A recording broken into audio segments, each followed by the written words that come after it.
We're now entering the period of late Empire in Roman history, and for our purposes, that's going to be the 3rd century and the 4th century, or at least a portion thereof.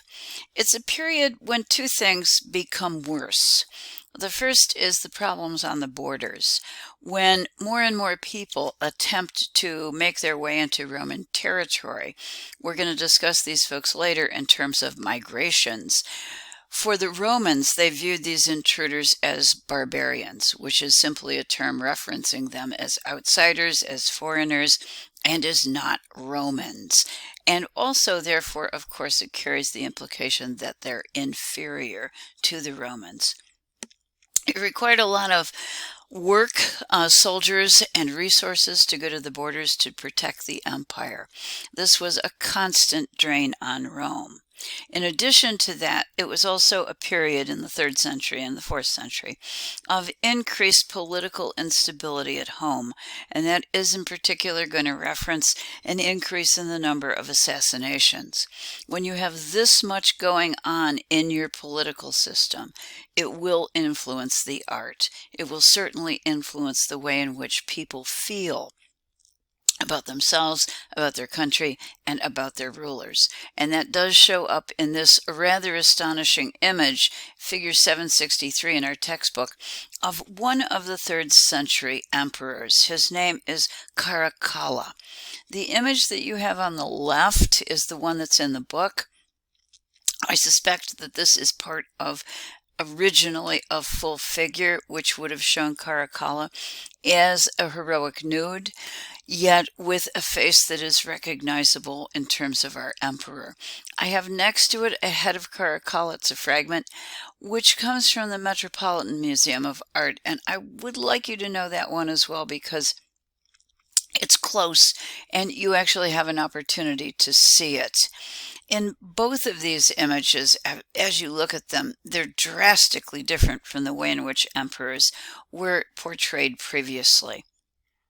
If we were in the classroom right now, I would be asking you if you thought Caracalla was a nice man. And I think as you look at these two images, your answer would be no. According to tradition, he and his brother Geta were called to the bedside of their dying father, who also was emperor.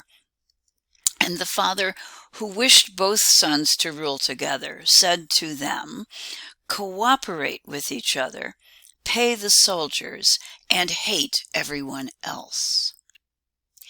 To secure his own power, the first thing that Caracalla did was to have Geta, his brother, murdered, followed by having his memory damned.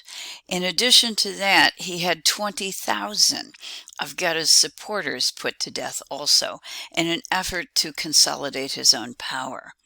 That's not all, folks. He also had his own wife and his father-in-law murdered because he also viewed them as threats to his power and to his authority. We can safely say then, Caracalla was not a nice man. His depiction is also vastly different from that of earlier emperors. He is shown as a figure who is ruthless, is calculating, and there's a chilling quality of brutality associated with this image. He turns his head to the side, and as the textbook suggests, that might have been intended to convey power and authority. And think again, this is a standing statue. But at the end of the day, what it does is suggest suspicion and to some extent perhaps fear of an assassin coming to get him. The message being conveyed is, I know you're coming for me, but I'm going to get you before you get me. This is a piece then that is chilling to the bone in terms of conveying the brutal nature of an emperor who would do anything to keep himself alive and to hold on to power.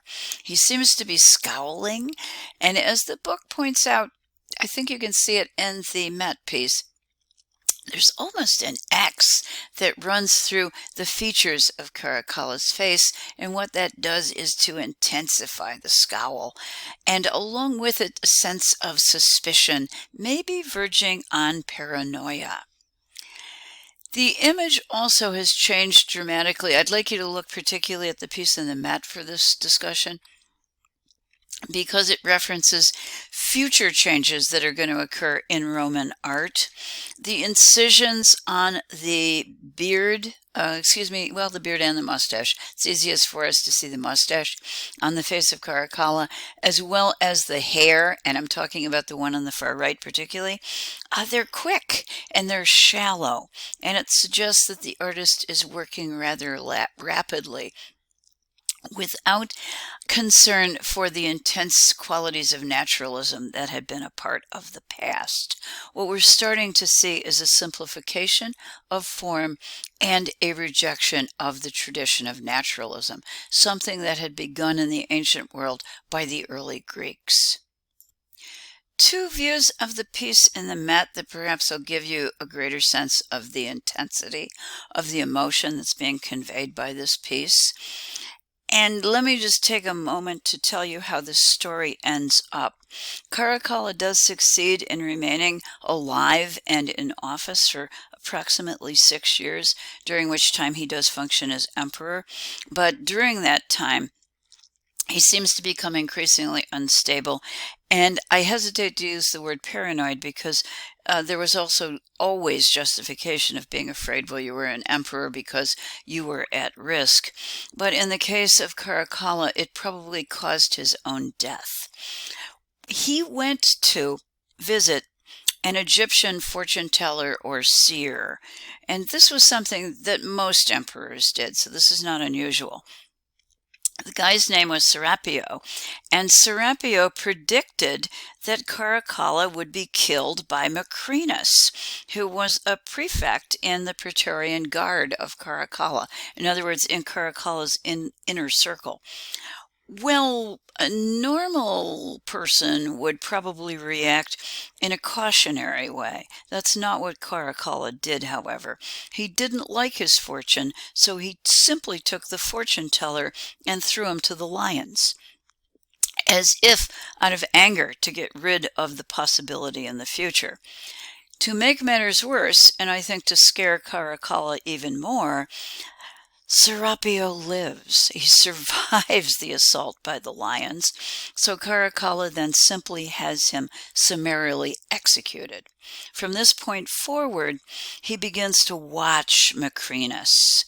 He intercepts his dispatches, he has spies looking at what he's doing, and of course Macrinus is going to pick up on this, realize what's happening, understand that his own life is in danger, and consequently, Macrinus will be responsible for the assassination of Caracalla, and Caracalla will be stabbed to death, ending his reign as emperor.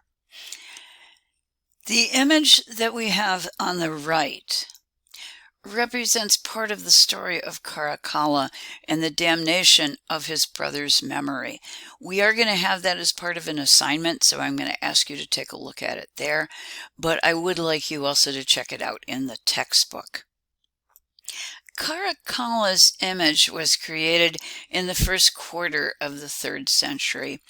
Images and political realities are going to change rapidly in the 3rd century, and by the time we get to the middle of it, which is when this was carved, you're almost going to be surprised at the appearance of the face of the new emperor. This is Trajan Decius, and Trajan Decius was one of the soldier emperors. After the murder of the last Severan leader, and that's going to be the line of Caracalla, essentially, which occurs in the year 235, civil war is going to be the norm. It's going to be shaping politics and our worldview in Rome. At this point in time, power really fell to the military, and the military is represented most forcefully by the Roman legions. It's going to be the legionnaires, the soldiers, who pick from among themselves generals to rule. But one after another, these generals are assassinated because another general wants to be in charge of the Roman empire. This is Trajan Decius, and he is one of those soldier emperors. He's found figure 767 in our textbook, and he is going to reign. The little letter R, and I've got his dates right here, references the period that an individual is a ruler or reigns over a country. And in this case, the country's Rome, and the reigning dates or ruling dates are 249 to 251, which actually is pretty impressive in this period of assassination and chaos. So Trajan Decius is actually lasting longer than a number of other Roman emperors will last. It is an amazing change in the image, though. Take a look at the face. It conveys 3rd century verism, and I said 3rd century verism because it's not as naturalistic as the veristic images that we saw in the Republic. So it combines a kind of truth with abstraction. We continue to move towards shortcuts and towards bolder forms and perhaps even deeper cutting on the surface, following more or less what we began with the image of Caracalla.